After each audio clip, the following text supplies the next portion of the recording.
Hi guys, I am here to talk to you guys about Duncan Tana T.U.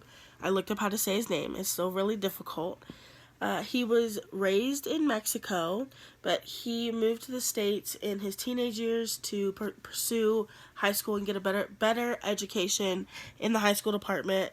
And he started writing books after getting into illustration from comic books and animes and stuff. So he just got into illustrating, and then he got into writing for those illustrations. His books have won over 20 awards, one of which includes the Jane Addams Award for Separate is Never Equal, which is one that we studied this semester.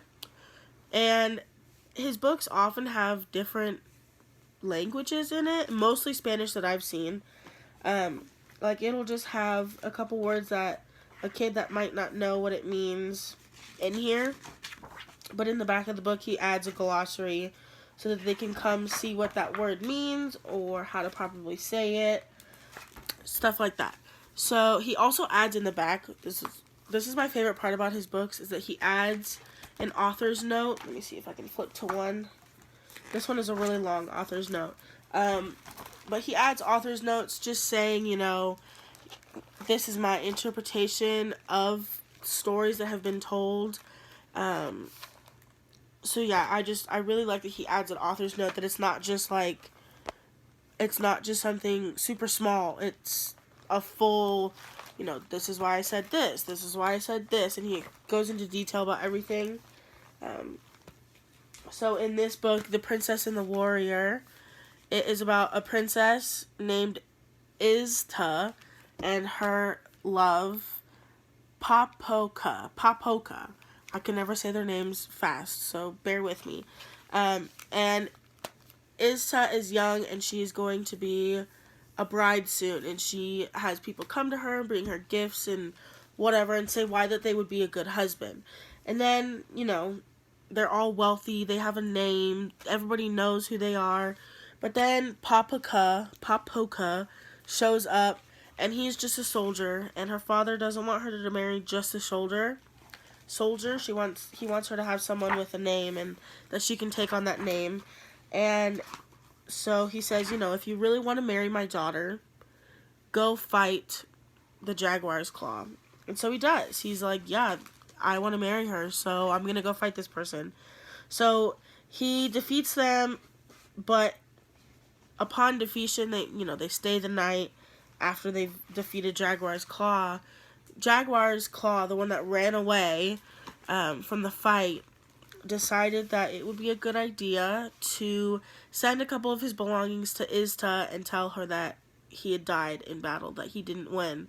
And so it kind of reminds me of Romeo and Juliet. She takes a potion and she falls asleep and she never wakes up. And so when Papoka comes home and wants to tell her, like, yeah, we won. Her father is like, we haven't been able to wake her up from this sleep. And so Papoka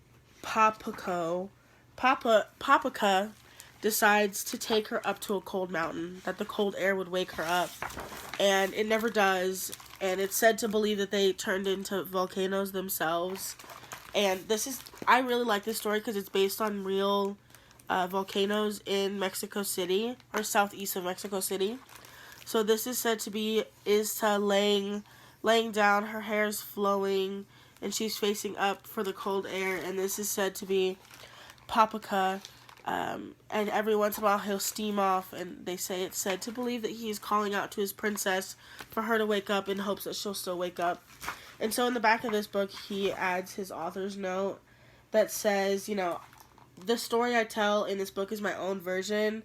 I've included some of my own twists and details. So it's based on a true story about these two mountains, and the stories said about these two mountains, but he adds his own twist to them.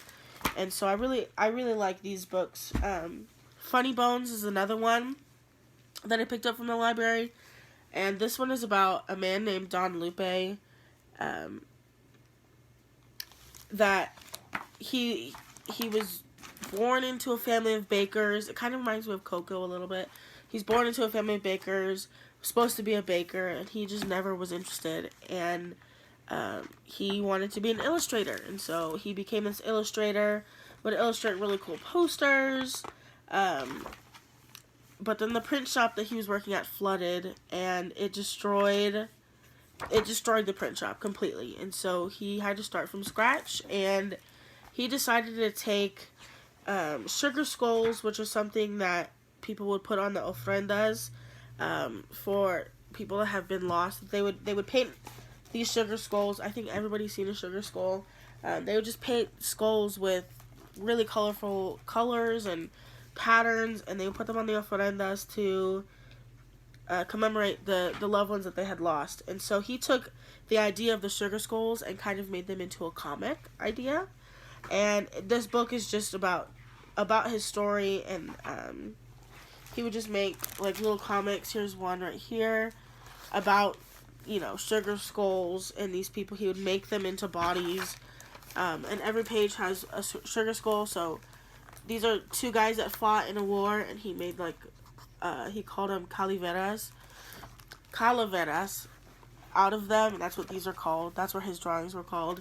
And so now they're super popular in Mexico and in Latin cultures. And this, you know, in the back it tells you that the author also says, you know, some of these stories have been exaggerated, and I put my own twist on them. But I especially like this book because at the end of the book, he adds what would calaveras look like today.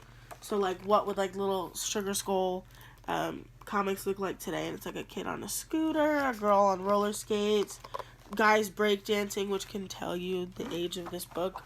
It's not that old, but you know. So yeah, I really like the way Duncan shares stories, and also he adds history into stories. It's not just a children's book, it's a story. It's a whole story for children to learn about, and they learn about the history.